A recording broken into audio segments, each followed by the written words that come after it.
मला फारच चिंता होती की विधानसभेला महायुती सत्तेत येईल का नाही येईल, महायुतीचं कसं होईल आणि मग आदरणीय दादा हे महायुती समोर त्याला तर राष्ट्रवादीचं काय होईल, असे अनेक प्रश्न आपल्या सगळ्यांच्या मनामध्ये होतं. पण महाराष्ट्राच्या जनतेने त्याचं अतिशय चोख असं उत्तर दिलं आणि महायुतीला प्रचंड अशा मताधिक्याने पुन्हा एकदा दिमागदार पद्धतीने सत्तेमध्ये बसवलं. सत्तेत बसल्यानंतर आपल्याला परत चिंता आली की आता मंत्रिपदाचं वाटप कधी होणार, खाते वाटप कधी होणार आणि मग कोणाला मंत्रिपद मिळत आहे. तर त्याची उत्तरं आपल्याला सगळ्यांना मिळाली. व्यवस्थित मंत्रिपदाचं वाटप झालं, खाते वाटप झालं. तर आता पालकमंत्र्यांचा विषय. त्याच्यामुळे मला असं वाटतं की सगळी प्रक्रिया ही स्टेप बाय स्टेप व्यवस्थित होतीये एक एक विषय झाल्यानंतर. कारण की अतिशय मोठ्या मताने आमदार निवडून आलेले आहेत. त्याच्यानंतर मंत्रिपदही चांगल्या पद्धतीने मिळाली. आता पालकमंत्रीपदाचं आहे. तर सर्वांना एकत्र विश्वासात घेऊन व्यवस्थितरित्या याचं वाटप होईल. कोणतंही गोंगडं कुठेही भिजत नाही आहे. चर्चा होती, चर्चेतून निर्णय होतात आणि मग निष्कर्ष निघतात. त्याच्यामुळे महायुती सरकार जशी लोकसभेला एकत्रित विचाराने जनतेमध्ये गेली, जनतेसमोर गेली, तशाच पद्धतीने प्रत्येक प्रक्रियेमधून जाते. त्याच्यामुळे आमचं महाविकास आघाडीसारखं नाही. वादाचे विषय आम्ही कधीही घेतले नाहीत. महाविकास आघाडीमध्ये मीच मुख्यमंत्री प्रत्येकजण म्हणत होता. त्याच्यामुळे जनतेने त्यांना बाजूला ठेवलं. तसं आमचं महायुतीचं नाही. जनतेने निवडून दिलं आणि जनतेच्या न्यायाप्रमाणे जनतेने दिलेल्या मताचा आदर करत पुन्हा एकदा आम्ही याच्यामध्ये पक्षश्रेष्ठी निर्णय घेतील. तिन्ही पक्षाचे नेते कायम एकत्रित येऊन निर्णय घेत राहिलेत आणि तो निर्णय कायम आमच्या अगोदर प्रसार माध्यमांमधून आपल्याला दिले. त्याच्यामुळे मला उत्सुकता आहे कोणते दादा पालकमंत्री होतात हे आपल्याकडून अतिशय चांगल्या आनंदाची बातमी आमच्यापर्यंत.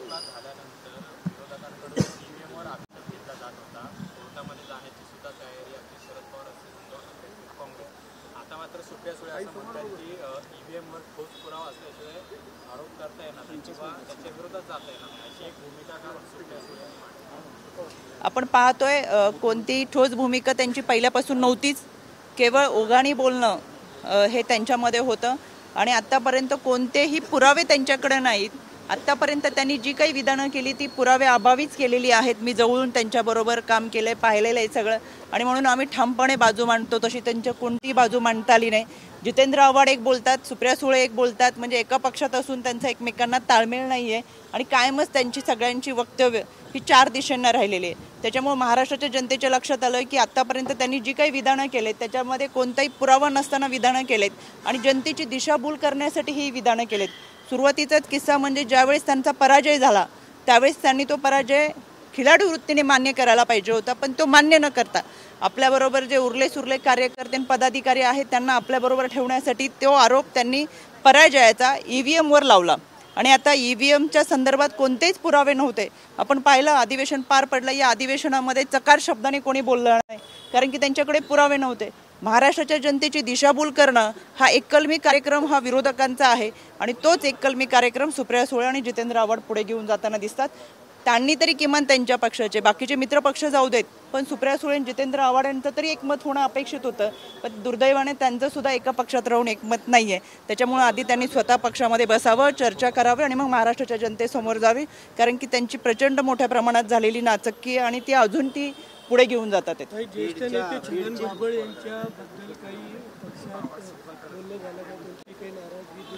मी स्वतः समीरदादा भुजबळ यांच्या संपर्कात आहे आणि आमचं चांगलं कम्युनिकेशन होत आहे. त्याच्यामुळे काही नाराजीचा विषय असेल तर तो पक्षश्रेष्ठी त्यांच्या पातळीवरती मिटवतीलच.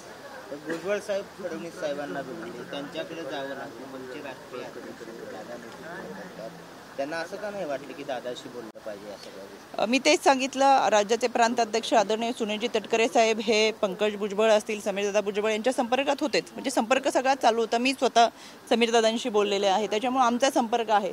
जसं त्यांचे नेते येऊन दादांना भेटतात तसे आमचेही नेते त्यांना भेटलेत. इतकंच काय महाविकास आघाडीचे सगळे आमदार येऊन दादांना भेटलेत. त्याच्यामुळे अनेक नाराजी होती म्हणून ते देवेंद्र फडणवीसांना भेटले. जसे त्यांचे नेते भेटतात ते कामासाठी भेटतात. पण इथं भुजबळ साहेबांची नाराजी असताना भुजबळ साहेब फडणवीसांना त्याच्याबाबत भुजबळ साहेबांनी फडणवीस साहेबांची भेट घेतल्यानंतर दोघांनीही माध्यमांसमोर आपली प्रतिक्रिया दिलेली आहे. त्याच्यामुळे दोघांची चर्चा झाली ती त्यांनी तुमच्यासमोर मांडली. त्याच्याबद्दल मी बोलणं फार उचित ठरणार नाही.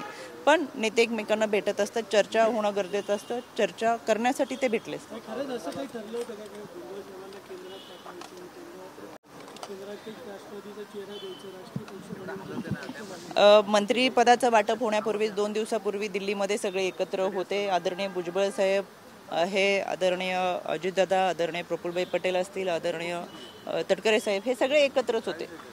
त्याच्यामुळे ते एकत्रित बसून त्या सगळ्यांनी चांगल्या पद्धतीने चर्चा केलेली आपल्याला दिसतात. मंत्रिमंडळाचं जे वाटप आहे ते भुजबळांना सांगूनच झालेलं आहे. मला असं पक्ष आत्तापर्यंत गेल्या 2 वर्षामध्ये दादांनी जो निर्णय घेतला त्या निर्णयासमवेत पहिल्या दिवसापासून आम्ही सगळे दादांसोबत गेलो आणि ह्या सगळ्या निर्णयामध्ये सुरुवातीपासून भुजबळ साहेब हे समवेत राहिलेले. त्याच्यामुळे आत्तापर्यंत जे काही निर्णय झाले ते एकत्रित बसूनच निश्चितपणाने झालेत. म्हणून मी म्हटलं की मंत्रिपदाच्या वाटपाच्या अगोदर सगळे एकत्रित दिल्लीत होते. त्याच्यामुळे यामध्ये काही प्रत्येकाचा विचार प्रवाह थोडा थोडा वेगवेगळा असू शकतो. कुटुंबामध्ये 4 माणसं एकत्र असतील तर बऱ्याच वेळा 4 माणसांचा सुद्धा छोट्या छोट्या गोष्टीवरून मतांचा प्रवाह हा वेगवेगळा असतो. इतक्या मोठा पक्ष असताना पक्षामध्ये काही विचार वेगवेगळा असू शकतो. तो विचार नाराजीच्या माध्यमातून मांडला असेल.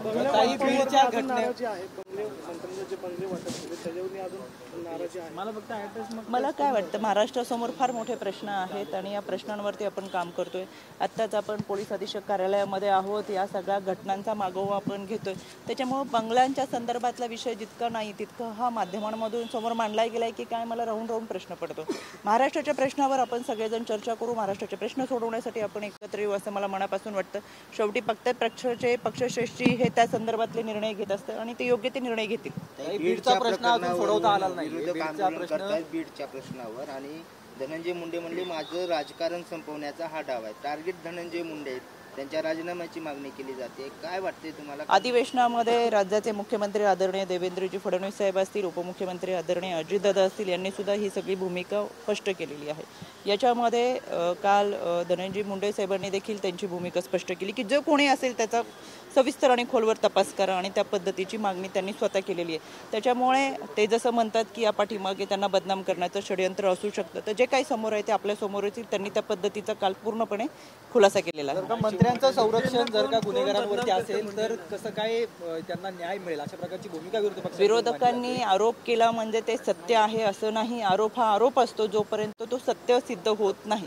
त्याच्यामुळे आपल्यासमोर जी सत्यता आहे ती समोर आल्यानंतर आपण याच्यावरती सविस्तर चर्चा केलेली योग्य राहील.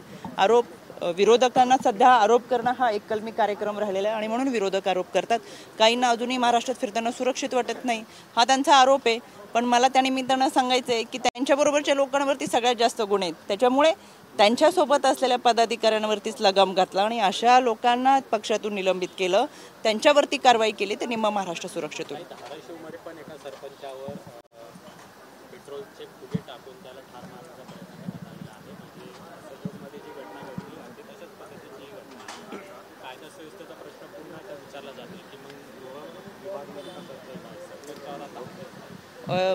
मी मगाशी सांगितलं, आत्ताही परत सांगते, ज्या काही घटना घडतात त्या निश्चितपणाने दुर्दैवी आहेत. पण या घटनांमध्ये तातडीने पोलीस तपास केला जातो आणि कारवाई देखील केली जाते.